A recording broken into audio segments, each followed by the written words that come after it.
Kita nyo, kausap, ka-Zoom meeting. Ayan o. Di ba? Na yung aktibo talaga niyang yung kanyang presensya doon sa OVP, na-convince niya kami na kilala niya talaga itong mga binabanggit niya. Okay. Pero kumusta po yung kanyang seguridad ngayon? Kasi kung yun ang pakaramdam niya before, medyo he might have felt threatened. Kumusta yung security po niya ngayon dyan sa Piitan? Is a concern? Okay naman po. Actually, mahigpit sa Annex 2. Hindi ho dyan pwedeng kausapin siya ng kung sino-sino nang hindi niya aproban. In fact, kahit ako dumadalaw dyan, kailangan pang i-clear, kailangan pang malaman ni Warden na may dalaw si Caramil. Ganyan kahigpit dyan. Maganda yon. Kaya lang, mga kababayan, paano, ang tanong kasi dyan, paano pag nabayaran itong mga ito? Pero madali lang masusuplong. Di ba? Madali lang masasakote, ibig kong sabihin, kapag ginawan nila ng hindi maganda si Ramil Madriaga dyan sa loob ng BJMP. Kasi monitored talaga yan mahigpit. At ang sabi niya, magkakasama naman daw sila sa selda ng mga co-accused niya. Yep, Michael Pinarok, kasi na-content ko na rin yan nung nakaraan na nagsalita yung kapatid mismo ni Ramil Madriaga, mga kababayan, na sinasabi niya, sabi niyo hindi kilala, mismong bunsong anak ni BP Sara, ninong niya, si Ramil Madriaga. Di ba, bago pa lumabas yung istorya, mga kababayan, na binabanggit ni Antonio Montalban, na i-content na natin nung nakaraan, na sinasabi nga po, ng kapatid mismo ni Ramil, ninong si Ramil ng anak na bunso ni BP Sara Duterte. Di ba? Yung mga anak ni BP Sara Duterte parang may kinalaman sa karagatan. Oh.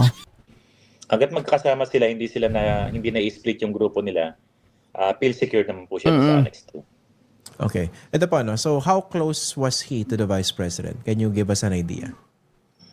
Ang sabi niya, diretso silang nagtatawagan, diretso silang nag-uusap, nagte-text, and may nabasa pa ako sa isang post ng kapatid niya sa Facebook, no? So, ito na yon. Na gusto kong ma-reach yung kapatid is that inaanak daw ni Caramil yung bunsong anak ni Sara, ni BP Sara.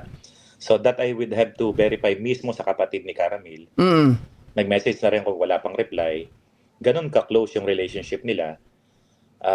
To the point na mismong si BP ang nag-uutos sa kanya kung saan magdadala ng pera, kung saan mag-pick up ng pera. So how would you Mabigat yun. describe him as a witness against the Vice President? How credible is your client? Well, credibility is one thing, no? Siyempre, maraming magdududa, sabihin ginagamit ng politiko, sabihin may trade-off sa kaso. Kung ito ipapatawag sa Congress or sa isang hearing, mas marami pa ho tayo maririnig dito mga personal details na hindi pa yun ang maganda. sa affidavit na yan.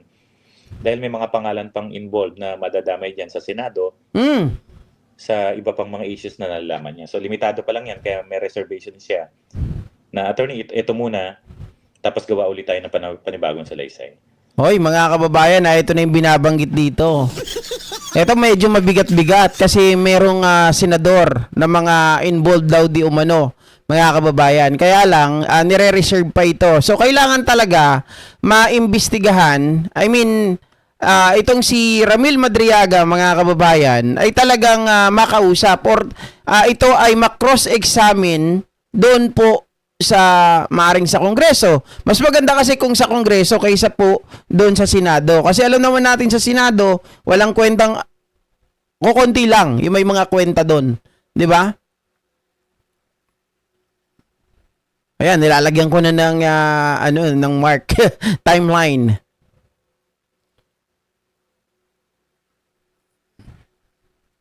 What do you mean may madadamay dyan sa Senado? Well, yung last meeting namin on December 8, may mga binanggit pa siya na isang, sabi niya, attorney, sa isang pick-up nga ng pera sa Pampanga or Tarlac. Sabi ko, ano yung location na yan? Isang hotel to sa isang subdivision. Napakagandang lugar na to. Pag pick up ko ng Pogo Money, may nakasabay pa akong isang senador. Nandun yung backup vehicle niya. Sigurado ko siya yun, nakita ko siya. Sabi ko, hindi na nakapasok sa affidavit yan, saka na natin banggitin yan pag nag-execute ka ng affidavit mo. Nako. Senador, mga kababayan.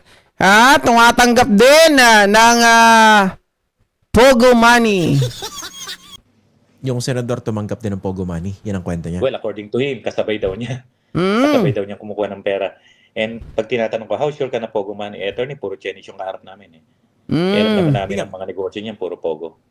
Okay. Give us a sense, no? Although nakalagay ito sa kanyang affidavit. Pero basically, paano siya nagde-deliver ng pera di umano kay Vice President Sara Duterte? Paano nga niya nalaman talaga, ano ebidensya niya na pogo money yan? So, senador, sinabi, mga kababayan, maaring lalaki, maaring babae. 'Di ba? Hindi naman na binabanggit kasi yung gender dito. Pero kung mga ka-GP Fanatics, may mga lumalabas na akong larawan na nakikita diyan na nandoon mismo sa Pogo. 'Di ba? Yung iba may idea na sa inyo, kaya lang kailangan natin ng katibayan. Kailangan natin ng ebidensya at manggaling mismo sa mga bibig or sa bibig nitong si Ramil Madriaga kung sino yung senador na sinasabi niya. Madalas daw is that ang pick up ng pera sa mga Chinese people na alam niyang ang negosyo, Pogo, dahil yung isang Chinese na madalas niyang kausap na hindi mo mahalata ang Chinese kasi Pilipino magsalita pati itsura, connected kay Michael Yang. And alam naman natin ng mga panahon na yan, talagang malakas ang Pogo. Na-legalize nga ang Pogo dati, di ba? So alam niya na mga Pogo yan, the moment na yung pupunta siya sa isang location, alam niya Pogo money yan.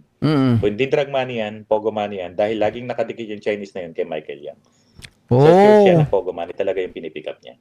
So physically siya So sino kaya yun, mga kababayan? Hula nyo? Sabi nila dito, si Aimee. Si Aimee yun, sir, sabi nila. Pero in fairness, mga kababayan, to Senatora Aimee Marcos, Ma'am Connie Ratleg, wala naman pong nagsasabi talaga. I mean, hindi pa binabanggit kung sino talaga yon. Pero sa social media, may kumakalat na ngayon na picture ni Aimee kasama yung mga di umano ay Pogo operator. 'Di ba? So, naniniwala ako na pwedeng si Aimee yung tinutukoy dito, mga kababayan, kasi binabanggit na rin yan ni Pebbles Talakera, binanggit na rin yan nitong si Attorney Larry Gadon na meron daw, kaya si Babalina ngayon ay parang survival sa kanyang mga pinagsasabi doon sa rally ng Iglesia ni Cristo, sapagkat mga kababayan, yung kanyang pangalan ay malapit nang ma-implicate, 'di ba? Na mailabas kung anong kaugnayan niya sa Pogo at yung kaugnayan niya din maging dito po, mga kababayan, sa sa mga drug lord. 'Di ba?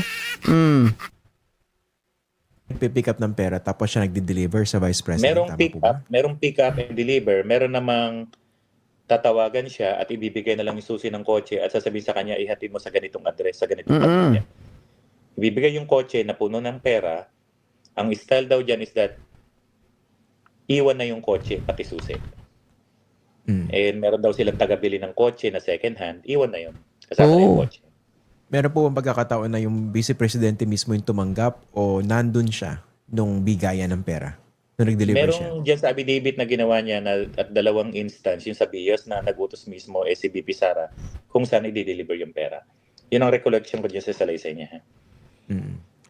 Sige, balikan natin. Ito yung report ng Oy, matindi rin yun. Kasi direct yun direct na pag-uusap. Hindi ito yung kagaya nung ginawa ng mga Diskaya, mga kababayan, nung binabanggit or ini-implicate yung pangalan ni Speaker Martin Romualdez, and eventually, sabi niyang ganun, wala naman akong personal knowledge. But this time, mga kababayan, itong si Ramil Madriaga, kung personal na inutos sa kanya, ito ni Sara Duterte, ibang usapan yon, mga kababayan. Politiko base doon sa affidavit ng inyong kliyente. Ito ba yung January 2022? Ito po, January 2022. Allegedly, Sara Duterte personally instructed him through a phone call to retrieve a Honda Civic loaded with cash near a Kislap warehouse and deliver it to a residence in Jordan Plains, Novaliches. Specifically to a house owned by the Santiago family with a green gate inside a gated village. Yes. Okay. Let's talk about evidence, no? How would he prove this? Meron po ba siyang call log o kaya mga text messages? Yung 3 mobile phone niya kasamang na-seized as evidence doon sa kidnapping case. And in due time, we will request for the forensic examination o retrieval ng mobile phone niya. Kasi according to him, hindi naman daw ginagamit na evidence yun against him in connection with the kidnapping. Last hearing na nga dapat kahapon pero na-cancel daw dahil walang witness. So, sabi niya, attorney, nandyan ang mga registered number ni Sara, nila former President Duterte, at kung sino-sino pa tumatawag sa kanya sa mga text. May mga pictures din yan, attorney, may mga video pa ako dyan. Kailangan lang talaga makuha yung 3 mobile phone niya at mabuksan yung laman, and he's willing to to waive yung kanyang rights doon sa forensic examination ng mga mobile phone niya para Yung right to privacy. lang yung kwento niya. Yun nga. Kasi ang problema rito, paano pag hindi na-preserve yung evidence na yan? I think ang sabi niya is that merong attempt dati sila Attorney Roque na i-forensic examination phone niya pero dininay ng judge. Ang worry nga niya nun, pag nabuksan baka mabura. So para hindi pa napoforensic yung phone niya, at sa forensic examination natin, Christian, kahit naburahin mo yan, naka-preserve pa rin yan, mariretrieve pa rin yan. Walang kawala. Even yung Ano mga ba yan? call logs, yung mga text. Nakakita na ako ng forensic report ng ganyan eh. Sobrang kapal. Lahat kuha. Pati mga pictures ng mga sinasend ninyo, pati mga text and calls, mariretrieve lahat yan. Ilang telepono po ito? Yung 3 po. meron? 3. Okay. 3 phone po yan. 2 Samsung at 1 iPhone. Nasa pangangalaga ng korte ngayon. Yes po, 3 daw po yan. Okay. Kasi delikado yan, no? Baka hindi ma-preserve, di ba? Baka may mangyari sa telepono, edi yari itong kanyang maakusasyon. Pero bukod dito, meron pa po ba siya ibang mga ebidensya to prove his claim? Kasi mabigat ito, no? Nag-deliver. Sobrang bigat ito, mga kababayan. Hindi ito yung pichi-pichi lang na parang lalabas ka lang sa investigasyon tapos hindi ka na magpapakita. Kagaya po ng galawan nitong si Guteza. Diba na ngayon, ang nag-iingay ay itong si Mike Defensor na kung ano-ano mga pinagsasabi na kesyo hawak daw si Guteza ng, diba? Mga kababayan, hawak daw siya ng mga Marines. Tapos nung kinalaunan, sinasabi ngayon, itong mga Marines ay binubugbog na si Guteza at tinatakot na yung pamilya. Iba yung at paano niya mapapatunayan na ito daw si Guteza ay pinagbantaan daw ng mga tao gustong ipapatay? Wala namang balita. 'Di ba? Napaka-imposible. Nag-pick up ng pera galing sa Pogo tsaka sa illegal drugs. Sa ngayon po, Lars yung phone Guitarista na gusto Channel. namin makita yung mga laman. To confirm, even isa sa mga kwento niya, nakaka-text niya, yung mga tawag sa kanya to establish connection. Kasi sa ngayon, we have photos of him showing na nagbi-video conference sila dalawa ni BP Sara. Oo, mga kababayan. Iba pa rin yung, syempre may video conference sila ni Sara. Tapos pag may logs, call logs yun na nagtatawagan sila, ibang usapan na yon, mga kababayan. At kung may mga text messages pa between him and BP Sara Duterte, mga kababayan, o kaya naman ay si Digong Duterte, ano na yon? Established na talaga na may solid connection tong dalawa, na hindi pwedeng maliitin at hindi pwedeng sabihin na gawa-gawa lang. Photo na niya na iba't ibang motor na niregalo daw sa kanya, 4 daw yon. At yung kanyang mga connection doon sa mga training na sinasabi niya, sa pagte-training, specialized training, tactical course driving doon sa PSG. Ay, lumabas na yan. Yung mga, may nakita na ako nag-post dyan, yung mga tactical training na sinasabi nila, paano maging intel to? Ito ay isang member, pinuno pa, leader ng kidnapping syndicate. Madriaga Kidnapping Syndicate, sabi nila di umano. Mga kababayan, may naglabas na ng certification na ito ay talagang trainer. Di ba? Patay tayo dyan. Nakuha namin yung mga photo na yan sa Facebook niya. Pero suddenly, nung kahapon, nawala yung Facebook account niya. Yun Hindi lang. namin alam kung sino nagpa-takedown eh. Nawalan bigla. Na-takedown na. Yeah, few days ago, bago lumabas tong issue na to, na-open pa namin eh. Marami naman kami na screenshot, pero kahapon nawala na yung Facebook niya. Hindi namin alam kung paano nawala. Tumawag yung pamilya at sinabi na hindi na nila ma-access yung Facebook ng kanilang papa. Okay. Ano ba exactly yung naging trabaho po ni Raymond? Ni Ramil dito kay Vice President. Pagkakamalan. Well, parang How would you lumilitaw, describe parang confidential person, tagahatid ng pera, ng information, pick up, intel works, malawak daw parang confidante, trusted aid, parang ganun. Pero not necessarily private security na naka-convoy.